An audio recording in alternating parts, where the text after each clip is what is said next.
Hackers are everywhere. From Ashley Madison to JP Morgan, from Jennifer Lawrence to the federal government, our biggest celebrities, corporations, and institutions have all been the targets of devastating cyber attacks.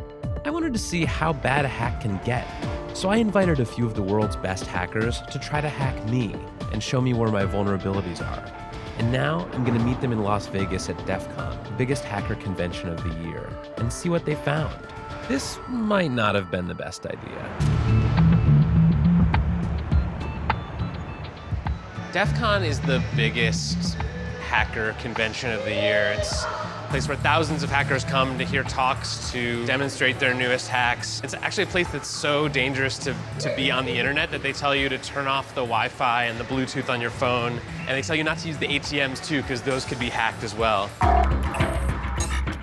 This is the DEF CON ballroom. This is sort of the main room where things are happening, and it's pretty wild. I think this is Car Hacking Village. This car is locked. Can you get me in? I'll unlock it for you. Should be good.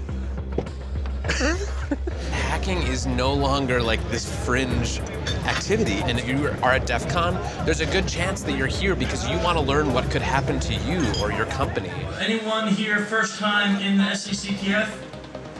Holy crap. I invited Chris to hack me with his team, but they're gonna hack me using social engineering, which is essentially hacking without any code. They just use a phone and an internet connection. We help people with human security issues by testing vulnerabilities for like a network test, but it's for the people network. We test those vulnerabilities, see where the holes are, and then help people learn so they can patch them. Can we try some of this? Can we try some, see if it works? Yeah, we probably could have our star visher here make some phone calls as your Let's do girlfriend. it. Sure. Do you want to do a sample phishing call? What's phishing? Phishing is voice solicitation, and basically what you do is you use the phone to extract information or data points that can be used in a later attack. Let's do it. Who are you gonna call? Maybe I'll call your cell phone provider Okay. and see if I can get them to give me your email address. I bet they're good. I bet they have my back. But yeah, go for it. I'm gonna spoof from your number, so it's gonna look like it's calling from you. Okay. Hi, I'm so sorry. Can you hear me okay? My baby, I'm sorry. My husband's like, we're about to apply for a loan and we just had a baby and he's like, get this done by today. So I'm so sorry, I can't call you back.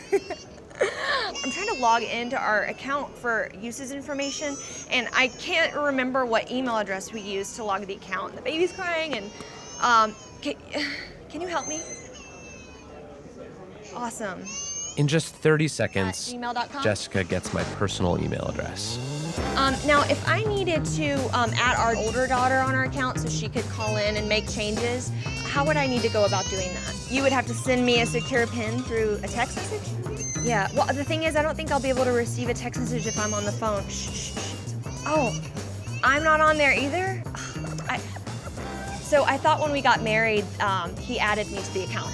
Okay, my Jessica name is, uses my girlfriend's name and a fake social security number 5127. to set up her own personal access to my account. Wait, I'm sorry, so there's no password on my account right now? Can I set that up? She even gets the support person to change my password. Thank you so much for your help today. So she just basically blocked me out of my own account. I'll get her fed after this. All right, thank you. Holy shit. So they just gave you access to my entire cell phone account. You're gonna have to go on and change your password now because it's Jess, my name. And all it took was a crying baby and a phone call. Yes. I really thought that my cell phone company would protect me. I mean, like, this is the most basic stuff, and they're not doing it. And if they're not doing it, you know all these other businesses aren't doing it either.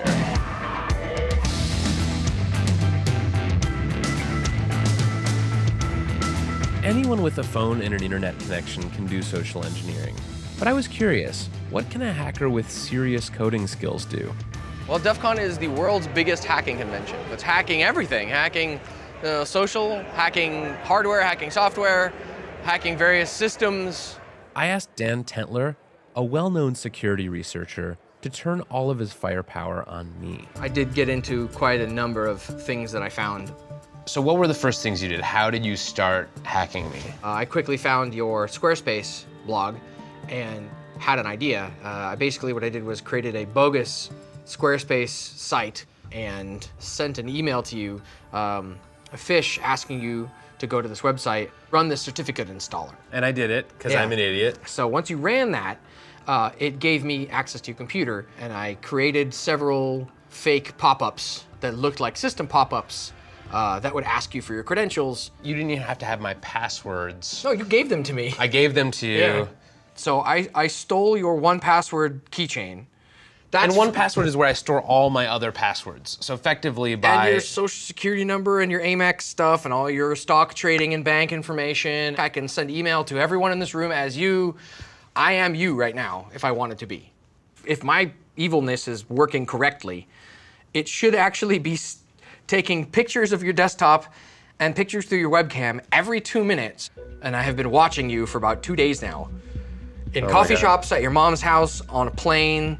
Here's your editing stuff. There's you like. Oh my God, looking so this nervous. is literally Every 2 minutes. through my webcam. Yeah, through this guy. How badly could you have messed up my life? I could have made you homeless.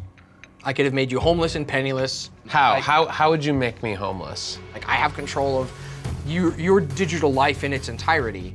I have all your credentials. I have all your access to all your financial information, all your work information, all your personal information. I can pay people with your bank account or your Amex account. I am you. I can fully impersonate. Like, the only thing I couldn't doctor would be like your fingerprints.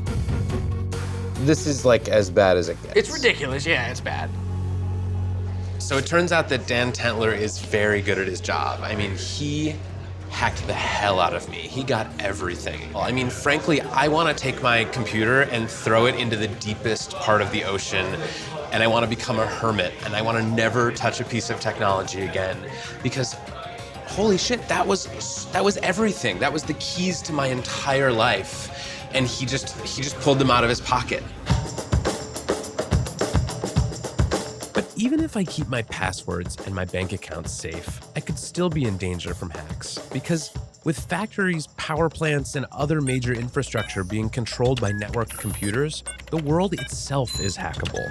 I'm going to meet Marina Krotofil. She's studying hacking chemical plants. She's thinking about what happens if hackers decide to go after infrastructure. But this is the kind of hacking that could really ruin like an entire country. Who should be most worried about chemical plant hacking? Well, pretty much every plant, because big business beats big money. So the hackers are always there where the money are. So it's a good target. So for example, the most common cause is extortion. A large number of extortion attacks has happened already, and our critical infrastructure is vulnerable. So let's just say like a nuclear power plant could have a big accident, and they think our machine just malfunctioned, our safeguards didn't work, but it's actually someone hacking. Yes, but the worst case scenario, if it will be incompetent or unskillful attacker who does not understand what he's breaking in, and that they will do something with a large or extensive collateral damage. But probably most scariest is hacking the satellites, because now everything navigates with the GPS. So basically, even the huge oil tankers in the sea, they're completely navigated automatically by the signals from the satellites. So by simply disrupting the satellite signals, you can lose the entire tanker, and or the aircraft can collide. To me, it seems obvious, like, this is how war will be conducted in the future. But it's much easier than sending 1 million ground troops in, or or buying drones to fly over an enemy state. Like, this is we're sort of looking at the future of not just infrastructure, but like global conflict. There's almost too much for me to worry about here. I'm almost just sort of numbed. People keep telling me, oh, this could get hacked, and that could get hacked, and this other thing could get hacked, and oh, chemical plants could get really hacked. And at some point, like, I've got to get out of bed in the morning. So I have to find a way to make myself feel a little bit better about all of this. So I'm meeting Morgan Marquis-Boire, a cybersecurity consultant and the director of security at First Look Media, for some advice on locking down my digital life. Should I be feeling helpless, or can I help myself here? Do you worry about trained martial artists beating you up in the street? Not particularly. But you're aware that they exist. You're also aware that you probably couldn't do anything about it if one of them wanted to beat you up in the street. Probably not.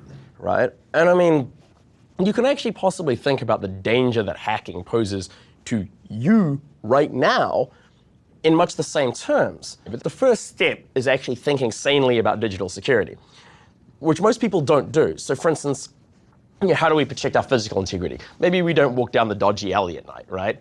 People who haven't spent any time thinking about digital security don't actually know what the dodgy alleys of the internet are. Like, should I click that link? You know, maybe I shouldn't install this software. And I thought I was pretty good. Like, I thought It's tough. But chances that a skilled black hat is deciding for no reason whatsoever to attack you, I mean, is actually reasonably small. Like, it sort of begs the question, why, right?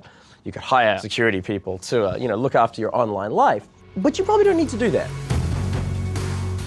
We used to think of hackers as being sort of fringe characters, but now when so much of our lives are lived on these connected devices, they're power brokers. They can make or break us. I'm trying to log into our account. They stole your 1Password keychain. I mean, they know more about this stuff than anyone, and that's a power that is going to become increasingly valuable.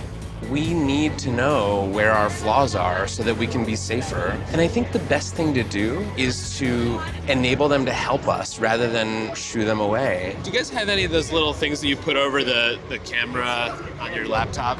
Paradoxically, I feel more secure now than I did last week, because now at least I know what I have to fix.